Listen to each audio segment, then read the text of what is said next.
राजस्थान कांग्रेस में अब दो फाड़ होना तय है। पूर्व उप मुख्यमंत्री सचिन पायलट ने कांग्रेस से निकलकर अलग राह चलने का फैसला किया है। वह 11 जून को अपनी नई पार्टी का ऐलान कर सकते हैं। राजस्थान कांग्रेस में मुख्यमंत्री अशोक गहलोत और पूर्व उप मुख्यमंत्री सचिन पायलट के बीच जारी कलह अब निर्णायक मोड़ पर है। सचिन पायलट ने न केवल अलग राह अपनाने का फैसला किया है, बल्कि नई पार्टी बनाकर अशोक गहलोत को आगामी विधानसभा चुनावों में धूल चाटने की रणनीति भी बना ली है। इसके लिए राजस्थान में दो राजनीतिक दलों का पंजीकरण कराया गया है। उम्मीद है कि इन्हीं में से कोई एक नाम 11 जून को सचिन पायलट अपनाते हुए नई पार्टी का ऐलान कर सकते हैं। राजस्थान की सियासत में कांग्रेस के लिए जून एक बार फिर सियासी जून साबित हो सकता है। माना जा रहा है कि 11 जून यानी राजेश पायलट की पुण्यतिथि पर सचिन पायलट अपनी नई पार्टी प्रगतिशील कांग्रेस का ऐलान कर सकते हैं। सचिन पायलट लगातार कांग्रेस के वरिष्ठ नेता और मुख्यमंत्री अशोक गहलोत के खिलाफ मोर्चा खोले हुए हैं। ऐसे में सचिन पायलट चुनाव से पहले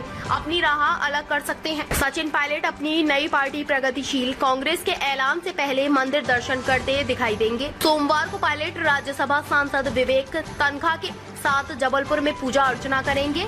वहीं मीडिया रिपोर्ट्स में दावा किया जा रहा है कि सचिन पायलट 11 जून को जयपुर में एक बड़ी सभा का आयोजन कर सकते हैं, जिसमें वह अपनी नई पार्टी का ऐलान करेंगे। अब ऐसे में देखना दिलचस्प होगा कि अगर सचिन पायलट अलग राह अख्तियार करते हैं तो उनके साथ कांग्रेस के कितने विधायक जाते हैं और इससे गहलोत सरकार की स्टेबिलिटी पर क्या असर पड़ेगा। राजस्थान विधानसभा की करीब 40 सीटें ऐसी हैं जहां पायलट का अच्छा प्रभाव देखा जा रहा है। इन सीटों पर कांग्रेस और बीजेपी दोनों को नुकसान उठाना पड़ सकता है। राजस्थान के सवाई माधोपुर, जयपुर, अजमेर, भीलवाड़ा, राजसमंद, करौली, दौसा, कोटा, टोंक, बूंदी, झालावाड़, चित्तौड़गढ़, अलवर, भरतपुर और झुंझुनू जिलों में करीब 40 सीटें ऐसी हैं जहां गुज्जर मतदाता काफी संख्या में हैं। इस सीटों पर गुज्जर समाज बड़ी ताकत रखता है और प्रत्याशियों को जिताने हराने में महत्वपूर्ण भूमिका अदा करते हैं। सचिन पायलट गुज्जर समाज से हैं और समाज में उन्हें एक आदर्श नेता के रूप में मानता है। सचिन पायलट नई पार्टी की घोषणा करते हैं तो बीजेपी और कांग्रेस दोनों ही दलों को बड़ा नुकसान होना तय माना जा रहा है। यह भी देखना होगा कि साल 2020 के जुलाई में सचिन पायलट बगावत का झंडा बुलंद करके मानेसर चले गए थे। हालांकि मुख्यमंत्री के कुशल मैनेजमेंट से सरकार बच गई थी। अब चुनावी साल में अगर सचिन पायलट ऐसा कदम उठाते हैं तो ऐसे में देखना होगा कि कितने विधायक उनके साथ जाएंगे।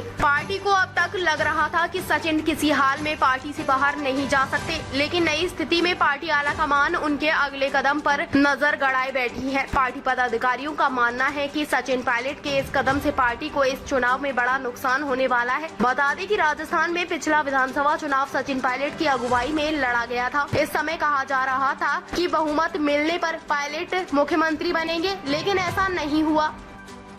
ताज़ा खबरों से जुड़े रहने के लिए हमारे चैनल को सब्सक्राइब करें और बेल आइकन को दबाना ना भूलें ताकि हर खबर की नोटिफिकेशन आपको मिलती रहे।